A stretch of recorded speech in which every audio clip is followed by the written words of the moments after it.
Sahabat Urban Journey, tahukah kamu bahwa dahulu Nabi Sulaiman pernah berdoa kepada Allah, memohon untuk memberi makan semua makhluk ciptaan Allah. Hal ini beliau lakukan sebagai salah satu bentuk rasa syukur kepada Allah Subhanahu wa Ta'ala. Tapi apakah beliau sanggup dan apa yang akan terjadi?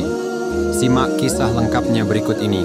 Yang belum subscribe silahkan tekan tombol subscribe dan sebarkan sebagai amal jariah Anda. Nabi Sulaiman alaihi salam merupakan putra dari Nabi Daud. Beliau dianugerahi kebijaksanaan sejak remaja, keistimewaan dan kekayaan yang berlimpah, sehingga beliau menjadi orang terkaya sepanjang sejarah manusia. Nabi Sulaiman diberikan mukjizat oleh Allah Subhanahu wa Ta'ala, bisa berbicara dan memahami bahasa hewan, sehingga semua makhluk tunduk kepadanya. Salah satu kisah yang membuat takjub akan kebesaran Allah, ketika Nabi Sulaiman ingin memberi makan seluruh makhluk ciptaan Allah. Beliau berpikir jika kekayaan yang dimiliki terlampau banyak, sehingga beliau ingin mencukupi semua makhluk yang ada di darat dan di laut. Ketika itu Nabi Sulaiman berdoa dan memohon kepada Allah, "Ya Allah, izinkan aku mencukupi rezeki seluruh makhlukmu dalam satu hari." Allah pun menjawab, "Wahai Sulaiman, engkau tidak akan sanggup." Nabi Sulaiman merasa heran. Kerajaannya begitu besar, kekuasaannya begitu luas. Bagaimana mungkin ia tidak sanggup? Namun, sebagai seorang nabi yang diberi banyak keistimewaan, ia tetap mencoba. Maka ia mengerahkan seluruh pasukannya untuk mengumpulkan makanan dari seluruh negeri. Pasukan dari golongan manusia, jin dan hewan mulai bergerak mengumpulkan seluruh makanan. Gunung-gunung gandum dikumpulkan, lautan ikan diambil, buah-buahan dari seluruh pelosok negeri dikirimkan ke istana. Tampak tumpukan makanan yang menggunung, begitu banyaknya hingga memenuhi satu padang yang luas. Dan salah satu jin berkata, "Wahai Raja Sulaiman, makanan ini cukup untuk memberi makan satu negeri selama bertahun-tahun." Nabi Sulaiman tersenyum puas. Ia yakin, kali ini ia akan mampu melakukannya. Namun, apa yang terjadi selanjutnya membuat semua orang terkejut.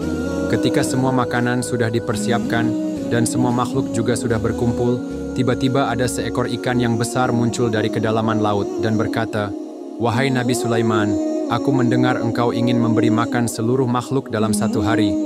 Apakah makanan ini untuk kami?" Nabi Sulaiman menjawab dengan bangga, "Ya, makanlah sepuasmu." Seketika ikan itu membuka mulutnya yang besar. Dalam sekejap, ikan itu melahap seluruh makanan yang telah dikumpulkan.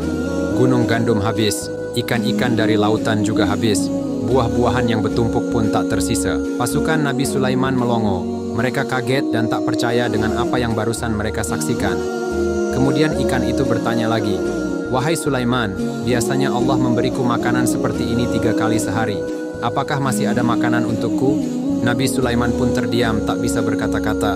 Seketika beliau sadar bahwa kebesaran sebagai raja tidak ada apa-apanya dibanding kekuasaan Allah Subhanahu wa Ta'ala. Nabi Sulaiman pun menangis sejadi-jadinya dan bersujud ia berdoa, "Ya Allah, sungguh engkaulah satu-satunya yang maha memberi rezeki tanpa batas. Meskipun aku memiliki kerajaan yang besar, tidak akan pernah sanggup mencukupi rezeki makhlukmu."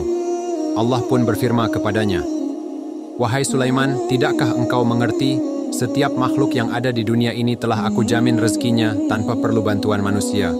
Seperti yang Allah firmankan juga dalam Al-Quran, dan tidak ada satupun makhluk bergerak di bumi, melainkan Allah lah yang memberi rezekinya." Pelajaran yang bisa kita ambil dari kisah Nabi Sulaiman ini ialah, rezeki adalah hak Allah. Jangan pernah takut tidak kebagian, karena Allah telah menjamin setiap makhluk mendapatkan bagiannya. Sebanyak apapun kekayaan dan kekuasaan manusia, tetaplah terbatas. Hanya Allah yang memiliki kebesaran tanpa batas. Jangan sombong dengan apa yang kita miliki. Nabi Sulaiman adalah raja terbesar, tapi tetap tunduk kepada Allah. Lalu bagaimana dengan kita? Semoga kita senantiasa dicukupkan rezekinya sama Allah, serta mendapat keberkahaan di dalamnya. Jika kamu suka dengan konten-konten seperti ini, jangan lupa untuk klik tombol subscribe dan juga sebarkan sebagai amal jariah Anda. Terima kasih, sampai jumpa di video berikutnya.